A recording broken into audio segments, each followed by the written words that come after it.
دوستو، اللہ تعالیٰ نے اس دنیا میں تقریباً 1.25 نبیوں کو مبعوث فرمایا اور آخر میں ہمارے سرکار دو عالم جناب محمد رسول اللہ صلی اللہ علیہ وسلم کو پیدا کیا۔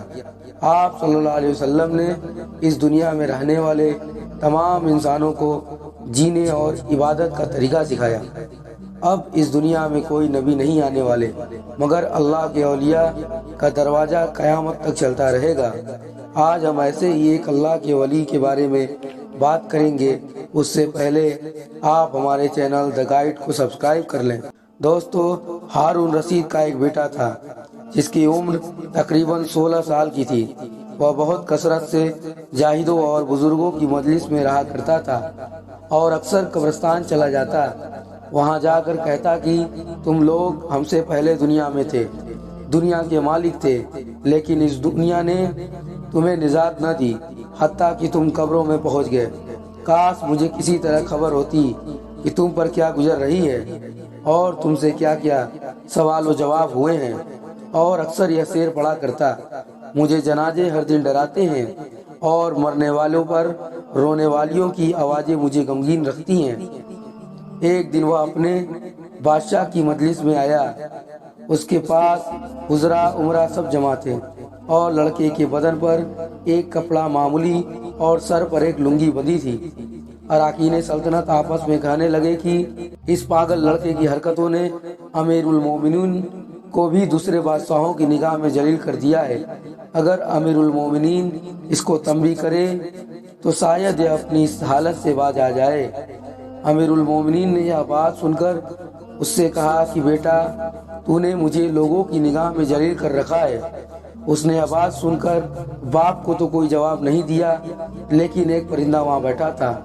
اس کو کہا کہ اس ذات کا واسطہ جس نے تجھ کو پیدا کیا، تو میرے ہاتھ پر آ کر بیٹھ جا۔ وہ پرندہ وہاں سے اڑ کر اس کے ہاتھ پر آ کر بیٹھ گیا۔ پھر کہا کہ اب اپنی جگہ پر چلا جا۔ وہ ہاتھ پر سے اڑ کر اپنی جگہ چلا گیا۔ اس کے بعد اس نے عرض کیا کہ ابا جان، اصل میں آپ دنیا سے جو محبت کر رہے ہیں اس نے مجھے رسوا کر رکھا ہے۔ اب میں نے یہ ارادہ کر لیا ہے کہ آپ سے جدائی اختیار کر لوں۔ یہ کہہ کر وہ وہاں سے چل دیا اور ایک قرآن شریف اپنے ساتھ لیا۔ چلتے ہوئے ماں نے ایک بہت قیمتی انگوٹھی بھی اس کو دے دی کہ احتیاج کے وقت اس کو فروخت کر کے کام میں لائے۔ وہ یہاں سے چل کر بصرہ پہنچ گیا اور مزدوروں میں کام کرنے لگا۔ ہفتے میں صرف ایک دن سنبا کو مزدوری کرتا اور 8 دن تک وہ مزدوری کے پیسے خرچ کرتا اور 8ویں دن پھر سنبا کو مزدوری کر لیتا اور 1 درہم اور 1 وانق یعنی درہم کا 6واں حصہ مزدوری لیتا۔ اس سے کم یا زیادہ نہ لیتا۔ 1 وانق روزانہ خرچ کرتا۔ عامر بصری رحمۃ اللہ علیہ کہتے ہیں کہ میری ایک دیوار گر گئی تھی۔ اس کو بنوانے کے لیے میں کسی معمار کی تلاش میں نکلا۔ کسی نے بتایا ہوگا کہ یہ شخص بھی تعمیر کا کام کرتا ہے۔ میں نے دیکھا کہ نہایت خوبصورت لڑکا بیٹھا ہے، ایک جنبیل پاس رکھی ہے اور قرآن شریف دیکھ کر پڑھ رہا ہے۔ میں نے اس سے پوچھا کہ لڑکے، مزدوری کرو گے؟ کہنے لگا کیوں نہیں کریں گے، مزدوری کے لیے ہی تو پیدا ہوئے ہیں۔ آپ بتائیں کیا خدمت مجھ سے لینی ہے؟ میں نے کہا گارے مٹی تعمیر کا کام لینا ہے۔ اس نے کہا کہ 1 درہم اور 1 وانق مزدوری ہوگی اور نماز کے اوقات میں کام نہیں کروں گا، مجھے نماز کے لیے جانا ہوگا۔ میں نے اس کی دونوں شرطیں منظور کر لی اور اس کو لا کر کام پر لگا دیا۔ مغرب کے وقت جب میں نے دیکھا تو اس نے 10 آدمیوں کے بقدر کام کیا۔ میں نے اس کو مزدوری میں 2 درہم دیے۔ اس نے شرط سے زائد لینے سے انکار کر دیا اور 1 درہم اور 1 وانق لے کر چلا گیا۔ دوسرے دن میں پھر اس کی تلاش میں نکلا، وہ مجھے کہیں نہ ملا۔ میں نے لوگوں سے تحقیق کیا کہ ایسی صورت کا ایک لڑکا مزدوری کیا کرتا ہے، کسی کو معلوم ہے کہ وہ کہاں ملے گا؟ لوگوں نے بتایا کہ وہ صرف سنبا ہی کے دن مزدوری کرتا ہے، اس سے پہلے تمہیں کہیں نہیں ملے گا۔ مجھے اس کے کام کو دیکھ کر ایسی رغبت ہوئی کہ میں نے 8 دن کو اپنی تعمیر بند کر دی اور سنبا کے دن اس کی تلاش میں نکلا۔ وہ اسی طرح بیٹھا قرآن شریف پڑھتا ہوا ملا۔ میں نے سلام کیا اور مزدوری کرنے کو پوچھا۔ اس نے وہی پہلی 2 شرطیں بیان کی، میں نے منظور کر لی۔ وہ میرے ساتھ آ کر کام میں لگ گیا۔ مجھے اس پر حیرت ہو رہی تھی کہ پچھلے صبح کو اس اکیلے نے 10 آدمیوں کا کام کس طرح کر لیا۔ اس لیے اس مرتبہ میں نے ایسی طرح چھپ کر کہ وہ مجھے نہ دیکھے اس کے کام کرنے کا طریقہ دیکھا تو یہ منظر دیکھا کہ وہ ہاتھ میں گارا لے کر دیوار پر ڈالتا ہے اور پتھر اپنے آپ ہی ایک دوسرے کے ساتھ جڑتے چلے جاتے ہیں۔ مجھے یقین ہو گیا کہ یہ کوئی اللہ کا ولی ہے اور اللہ کے اولیاء کے کاموں میں غیب سے مدد ہوتی ہے۔ جب شام ہوئی تو میں نے اس کو 3 درہم دینا چاہے، اس نے لینے سے انکار کر دیا کہ میں اتنے درہم کیا کروں گا، اور 1 درہم اور 1 وانق لے کر چلا گیا۔ میں نے 1 ہفتہ پھر انتظار کیا اور تیسرے صبح کو پھر میں اس کی تلاش میں نکلا اور وہ مجھے نہ ملا۔ میں نے لوگوں میں تحقیق کیا کہ ایک شخص نے بتایا کہ وہ 3 دن سے بیمار ہے، فلاں ویرانے جنگل میں پڑا ہے۔ میں نے ایک شخص کو اجرت دے کر اس پر راضی کیا کہ وہ مجھے اس جنگل میں پہنچا دے۔ وہ مجھے ساتھ لے کر اس جنگل ویران میں پہنچا تو میں نے دیکھا کہ وہ بے ہوش پڑا ہے، آدھی اینٹ کا ٹکڑا سر کے نیچے رکھا ہے۔ میں نے اس کو سلام کیا، اس نے جواب نہ دیا۔ میں نے دوسری مرتبہ سلام کیا تو اس نے آنکھ کھولی اور مجھے پہچان لیا۔ میں نے جلدی سے اس کا سر اینٹ پر سے ہٹا کر اپنی گود میں رکھ لیا۔ اس نے سر ہٹا لیا اور چند شعر پڑھے، جس میں سے 2 یہ ہیں: میرے دوست، دنیا کی نعمتوں سے دھوکے میں نہ پڑ، عمر ختم ہوتی جا رہی ہے اور یہ نعمتیں سب ختم ہو جائیں گی۔ اب تو کوئی جنازہ لے کر قبرستان میں جائے تو یہ سوچتا رہا کر کہ تیرا بھی ایک دن اسی طرح جنازہ اٹھایا جائے گا۔ اس کے بعد اس نے مجھ سے کہا کہ ابو عامر، جب میری روح نکل جائے تو مجھے نہلا کر میرے اسی کپڑے میں مجھے کفن دے دینا۔ میں نے کہا، میرے محبوب، اس میں کیا حرج ہے کہ میں تیرے کفن کے لیے نئے کپڑے لے آؤں؟ اس نے کہا کہ نئے کپڑوں کے لیے زندہ لوگ زیادہ مستحق ہیں۔ یہ جواب حضرت ابو بکر صدیق رضی اللہ تعالیٰ کا جواب ہے۔ انہوں نے بھی اپنے وصال کے وقت یہی فرمائش کی تھی کہ میری انہی چادروں میں کفن دے دینا، اور جب ان سے نئے کپڑے کی اجازت چاہی گئی تو انہوں نے یہی جواب دیا تھا۔ لڑکے نے کہا کہ کفن تو پرانا ہو یا نیا، بہرحال بوسیدہ ہو جائے گا۔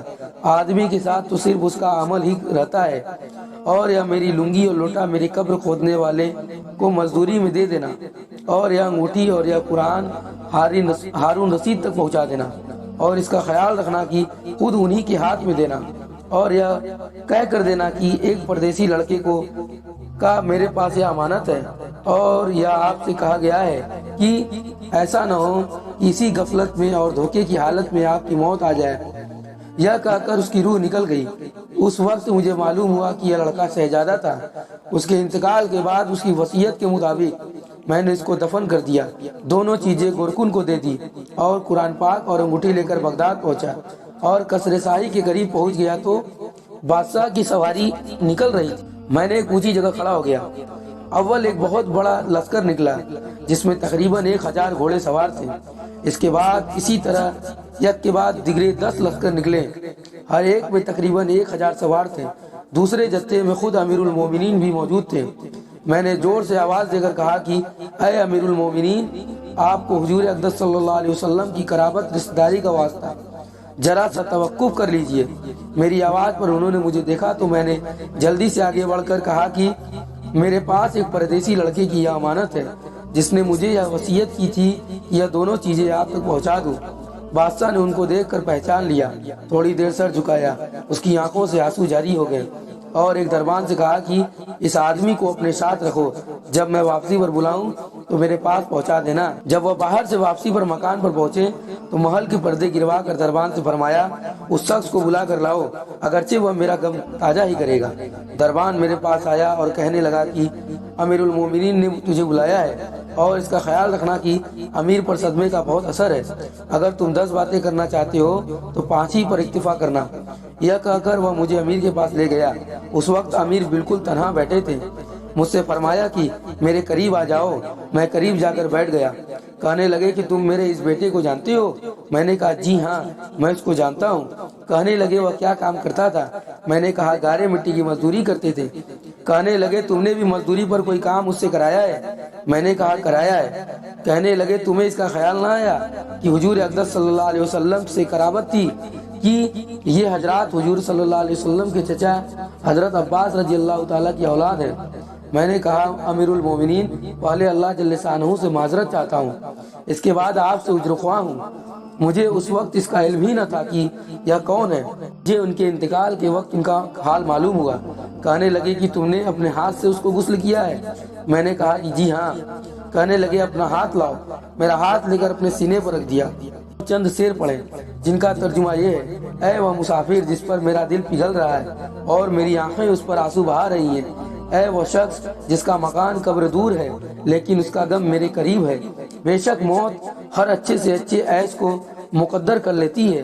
وہ مسافر ایک چاند کا ٹکڑا تھا، یعنی اس کا چہرہ جو خالص چاندی کی ٹہنی پر تھا، یعنی اس کے بدن پر، پس چاند کا ٹکڑا بھی قبر میں پہنچ گیا اور چاندی کی ٹہنی بھی قبر میں پہنچ گئی۔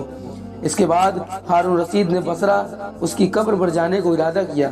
ابو عامر رحمۃ اللہ علیہ ساتھ تھے۔ اس کی قبر پر پہنچ کر ہارون رشید نے چند شعر پڑھے جن کا ترجمہ یہ ہے: اے وہ مسافر جو اپنے سفر سے کبھی نہ لوٹے گا، موت نے کم عمری ہی کے زمانے میں اس کو جلدی سے اچک لیا۔ اے میری آنکھوں کی ٹھنڈک، تو میرے لیے انس اور دل کا چین تھا، لمبی راتوں میں بھی اور مختصر راتوں میں بھی۔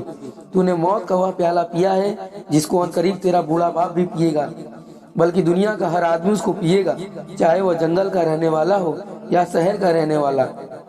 بس سب تعریفیں اسی وحدہ لا شریک اللہ کے لیے ہے جس کی لکھی ہوئی تقدیر کی ایک کرشمے ہیں۔ ابو عامر رحمۃ اللہ علیہ کہتے ہیں کہ اس کے بعد جو رات آئی تو جب میں اپنے وظائف پورے کر کے لیٹا ہی تھا کہ میں نے خواب میں نور کا کنبہ دیکھا جس کے اوپر ابر کی طرح نور ہی نور پھیل رہا ہے۔